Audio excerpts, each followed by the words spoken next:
purpose of this really is to speak a little bit about how things have evolved in Orkney and then pass on some of the learning points that might be applicable here and elsewhere. Starting off with what makes things work. A good harbour is central to it all, but a good harbour doesn't work unless you've got something for it to do. So proximity to a sustainable resource. And if it's in the energy sector, you need to be able to export the energy. And it's got to be economic, it's got to be viable. The other sort of areas, broad skill based, Orkney particularly sort of a history of maritime works and, sort of farmers with lathes in their sheds because, if you want to make if you want spares in a hurry, you're as well making it as well as waiting a couple of days for it to come from south. And within all this, a sort of shared vision and appetite for innovation. And that was not just at a sort of community level with the doers, but also well supported by the local council. And that sort of enthusiasm sort of grew to, getting support from further afield.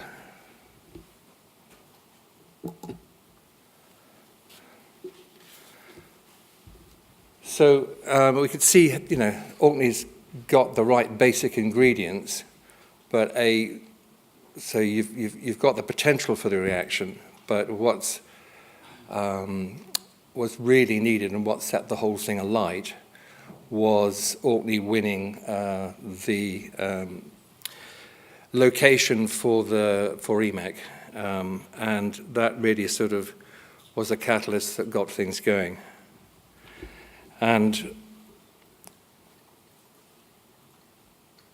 that was sort of, ably assisted really by the enthusiasm of people on the ground. And an example of that was the Renewable Realities Conference, which was a sort of local conference, which started up about the same time as All Energy. And it was a sort of clear demonstration of people's commitment and enthusiasm.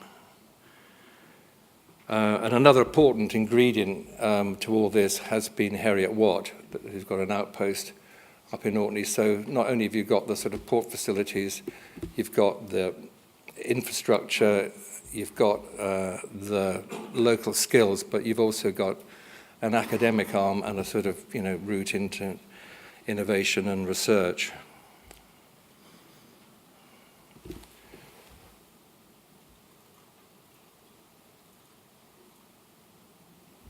There was, so once all the EMEC sort of got underway and things were going quite nicely, you've got lots of devices coming up, being tested on the wave and tidal side, but there was a sort of wee hungry gap really, where there was that sort of space between testing individual resources or devices and arrays, and at the same time there was a sort of growth in wind power, and that led to a number of sort of issues in terms of energy management, and that's sort of finally led now to a transition from optimizing the grid, and there's some experimentation there. That led to more wind, and that led to an appetite for, okay, we can do something with storage, we can do stuff with hydrogen, and that's now led to the Reflex project, which is actually trying to put all this stuff together in a kind of unified, holistic way, so that everything is now joined up from your generation to your storage to your use, and the sort of feedbacks that you can get from sort of vehicle-to-grid or home-to-grid type applications, how you meter that, how you pay people for that. And it's a sort of further example of how Orkney sort of developed as a living laboratory. Orcadians tend to be a bit sort of reticent about blowing their own trumpet, but my wife suggested that you should mention the fact that 5,000 years ago, Orkney was exporting technology down to the boys at Stonehenge, and there's a little bit of something similar happening now, from not just the testing of devices and passing on that expertise, but also a sort of a wider energy remit.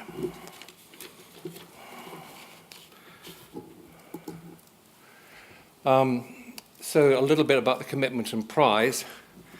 This is slightly alarming, but it just gives an indication of what's happened in the marine sector, but a similar timeline can be created on the sort of energy management side. The sort of main learning points, I think, really is, from commitment come rewards, and the 300 jobs is a significant, with a community of 2,000, that is a significant contribution to the local economy. One other thing was just weathering the storm when you had that hungry gap between device deployment, political support sort of beginning to ebb away slightly from sort of Edinburgh, and a bit of loss of confidence in the industry. And there's a little bit of sense of sort of deja vu when sort of coming down here and being reminded of how Orkney was maybe 15 years ago, and the sort of level of enthusiasm that's here now. And sort of two things, I suppose, associated with that is just how we can manage that. I'll come to that a little bit more later. So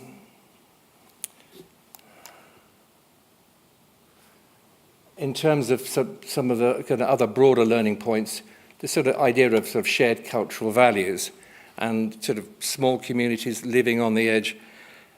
There is a kind of unwritten way of working, and I think it's quite interesting to see, a little bit like with oil and gas, you've got a way of working within small communities which is both sort of collaborative, but people working in competition with other, but there's quite a good balance, and people have sort of learned how to manage that.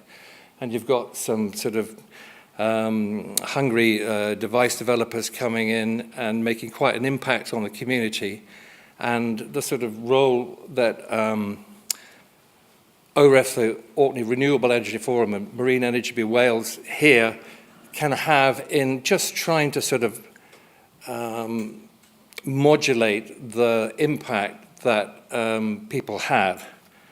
And competition needn't necessarily be a bad thing. They say that the best place to put a fish and chip shop is next door to another one. And there's value in that, and there's value in sort of cross-fertilization. I think that as far as the rest of it, this need for strong community and government support is really, really important.